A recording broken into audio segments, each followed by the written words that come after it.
Zach is shopping online for a new hoodie. We know that when choosing his hoodie, he may be influenced by how he feels and what his friends think. But there's one more thing that influences our spending, and it's called advertising. Zach might decide to buy a particular hoodie because he's seen an ad from a clothing brand. Brands use ads to try and make us think that their product is better than the rest, cooler, comfier, or better quality. You may have seen ads on TV, online, or on the side of a bus. They're everywhere. Ads are designed to make us want to spend our money.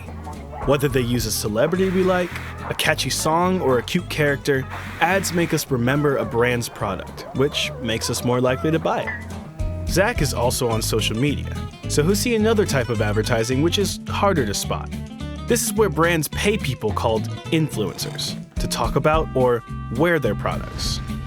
Influencers can be regular people or celebrities, but remember, they're getting paid. Who knows if they really like the hoodie, or if they just like the money. Ads in social media might tell us about new products, but they can also make us want things we can't afford and don't really need.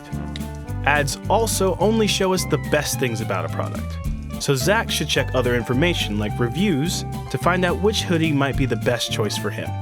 Whenever we spend money, we should take the time to make the right choice.